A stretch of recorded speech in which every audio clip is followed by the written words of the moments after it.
Operasi militer Israel di Gaza yang semakin intensif dan meluas terus berlanjut. Bahkan Israel juga menargetkan sejumlah infrastruktur sipil hingga membuat 94% dari seluruh rumah sakit rusak atau hancur. Perang Israel pun disebut sebagai kejahatan perang dan melancarkan perang politik.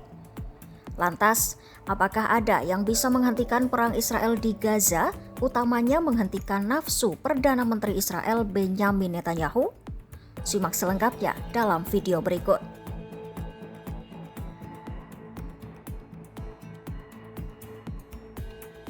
Mantan Perdana Menteri Israel Ehud Olmert mengatakan pada Kamis 22 Mei 2025, satu-satunya pemimpin internasional yang memiliki kekuatan yang cukup untuk membuat Perdana Menteri Benjamin Netanyahu menghentikan perang di Gaza adalah Presiden AS Donald Trump. Olmert mengatakan negara-negara seperti Inggris, Kanada, dan Prancis mengirimkan peringatan keras kepada Israel pada minggu ini karena Israel semakin beringas melancarkan serangan di Gaza. Namun, menurut Olmert, pada akhirnya satu-satunya hal yang dapat menghentikan kelanjutan perang Netanyahu adalah teguran dari Trump. Ya, Olmert menilai kunci menghentikan Netanyahu adalah Donald Trump. I think that if at some point the President of the United States, President Trump, will take part and perhaps will summon the Israeli Prime Minister and say to him in no unclear terms that enough is enough, that may be very useful. And I have to say that I think it will not be an unfriendly gesture because the large part of the Israeli population does not support the expansion of the war. Olmert sendiri menentang perluasan operasi militer di Gaza. Menurutnya, perang Israel di Gaza adalah kejahatan perang karena tidak ada tujuan dan tidak ada kemungkinan hasil yang sepadan dengan biayanya. Ia pun mempertanyakan untuk apa Israel melanjutkan serangan di Gaza.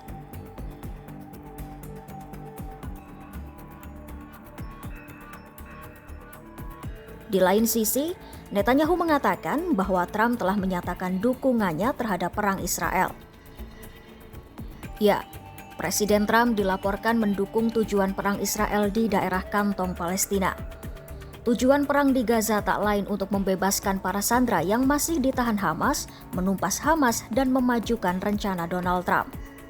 אני מוכן לסיים את המלחמה בתנאים ברורים שיבטיחו את ביטחון ישראל. כל החטופים חוזרים הביתה, החמאס מניח את נשקו, יורד מהשלטון, הנהגתו מוגלת מהרצועה, כלומר מי שישאר ממנה, עזה מפורזת לחלוטין מנשק, ואנחנו מבצעים את תוכנית טראמפ. תוכנית כל כך נכונה וכל כך מהפכנית, והיא אומרת דבר פשוט, תושבי עזה שירצו לצאת, יוכלו לצאת.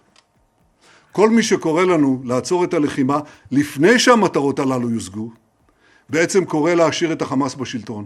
Namun, belakangan berembus isu bahwa hubungan Trump dan Netanyahu retak. Terkait hal itu, Netanyahu pun angkat bicara dan menepis isu tersebut. Meski ada sejumlah kebijakan Trump yang tidak sepenuhnya sejalan dengan keinginan Israel, namun Netanyahu berusaha menekankan bahwa hubungan strategis kedua negara tetap kokoh. Netanyahu menyebut beberapa hari yang lalu dirinya dan Donald Trump telah melakukan panggilan telepon. Dalam panggilan telepon itu, Netanyahu mengaku Trump memiliki komitmen penuh terhadap Israel. Ya, Netanyahu menyebut Trump tetap menjadi sekutu penting dan terus berkomitmen pada keamanan Israel. לפני ימים אחדים, נדמה לי 10 ימים בערך, אולי קצת יותר, שוחחתי עם הנשיא טראמפ בטלפון. והוא אמר לי, לישנה, ביבי, אני רוצה שתדע, יש לי מחויבות מוחלטת לך, ויש לי מחויבות מוחלטת למדינת ישראל. Netanyahu pun memastikan hubungan AS dan Israel tetap erat. Ia juga menyebut Wakil Presiden AS J.D. Vance telah menghubunginya secara terpisah beberapa hari lalu. Senada dengan Netanyahu, Donald Trump juga mengisyaratkan hubungannya dengan Netanyahu tetap kuat. Trump juga menyebut ia tidak frustasi dengan Netanyahu dan tidak mengesampingkan Israel. Duta Besar AS untuk Israel Mike Huckabee juga membantah anggapan bahwa telah terjadi jarak antara kedua negara.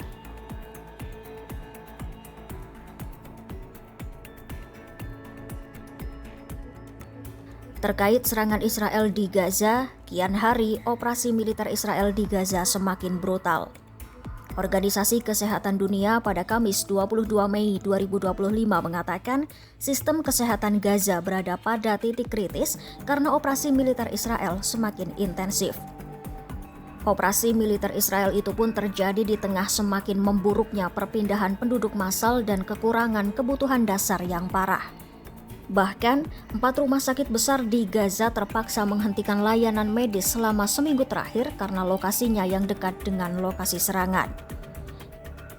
Kini, hanya 19 dari 36 rumah sakit di jalur Gaza yang masih beroperasi dan hanya 12 rumah sakit yang berada dalam kondisi yang dapat menyediakan berbagai layanan kesehatan.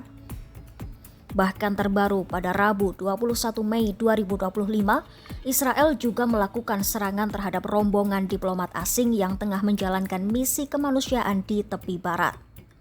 Ya, militer Israel melakukan penembakan peringatan terhadap diplomat dari Inggris, Kanada, Italia, dan 28 negara lain yang tengah berada di wilayah Jenin tepi barat yang diduduki Israel. Para diplomat itu tengah menjalankan misi resmi yang diinisiasi oleh otoritas Palestina untuk memantau situasi kemanusiaan di kawasan tersebut. Militer Israel menyatakan mereka melepaskan tembakan peringatan karena rombongan tersebut menyimpang dari rute yang disetujui. Insiden itu pun mendapat sorotan dan kritik dari sejumlah negara.